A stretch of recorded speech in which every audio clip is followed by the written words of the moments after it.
Something strange is happening in the housing market right now.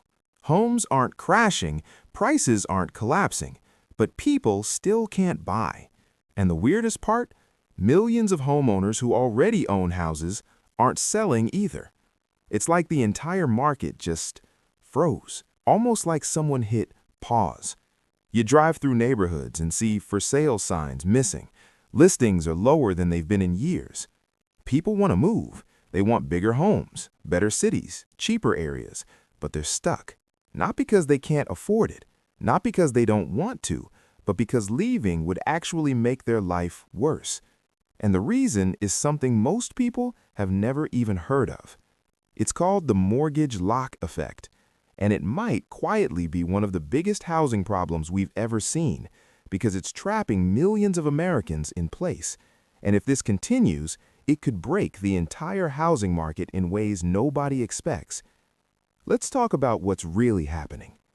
A few years ago, something unusual happened. Mortgage rates dropped to historic lows.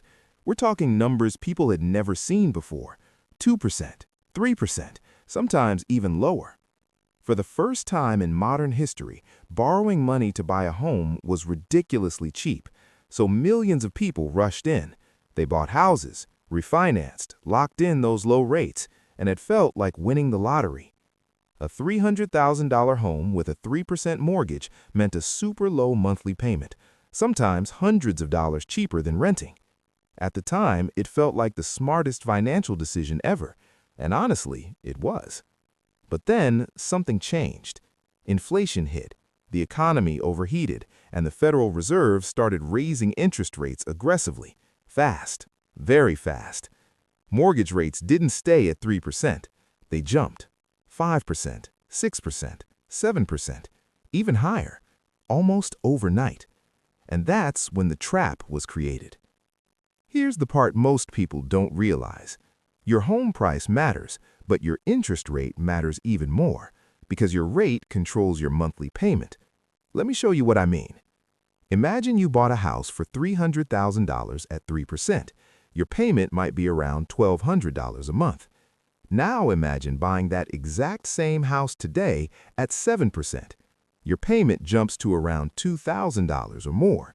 Same house, same price, but hundreds of dollars more every single month, sometimes even $1,000.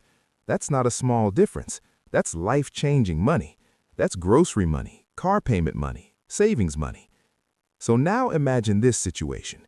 You already own a home with a 3% mortgage. Why would you ever sell it just to buy another house at 7%? You wouldn't. Nobody would. And that's exactly what's happening. This is what economists call the mortgage lock. Homeowners are locked into their homes, not physically, but financially, because selling means losing their low rate forever. And once it's gone, you can't get it back.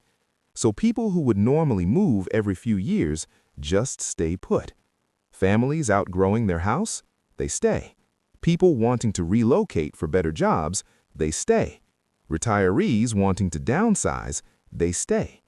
Everyone just stays, which creates a huge problem because housing markets depend on movement, people selling, people buying, homes circulating. But right now, movement is dying. And here's where it gets interesting. When homeowners stop selling, inventory collapses. There are fewer homes on the market, way fewer, which means buyers have fewer choices.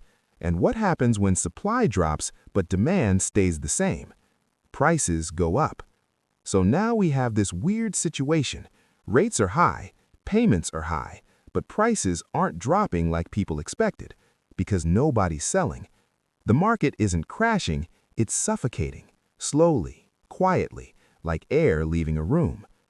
Think about how strange that is. Normally, when rates rise, prices fall. That's how it's supposed to work. Higher rates equals fewer buyers. Fewer buyers equals lower prices. But this time, that didn't happen because sellers disappeared too. So now we're stuck in this awkward middle ground. Buyers can't afford homes, sellers refuse to sell, and the entire market just freezes. Which is why listings are near historic lows, which is why bidding wars still happen, which is why houses feel impossible to get, even though technically the market is supposed to be cooling. It's one of the strangest housing markets we've ever seen, and the consequences go deeper than you think. Because when people can't move, it affects everything. Job mobility drops, people can't relocate for better opportunities, families stay cramped in small homes, young buyers can't enter the market, construction slows down, new builds stall, local economies suffer, even relationships and life decisions get delayed, all because of one thing: a mortgage rate. Something that sounds boring and technical is now controlling millions of lives. Now here's the question everyone's wondering: how does this end? Because something has to give. There are really only a few possibilities. Option 1, rates fall again. If mortgage rates drop back to 4 or 5%, suddenly people might feel comfortable selling. Movement returns, inventory rises, prices cool down naturally. But that depends on inflation slowing and the economy cooperating, and nobody knows when that happens. Option 2, prices fall hard. If the economy weakens and people lose jobs, some homeowners may be forced to sell anyway, even if it means losing their low rate. That could push prices down, but it wouldn't be pretty. It would likely come with recession and pain. Option 3, we stay stuck for years.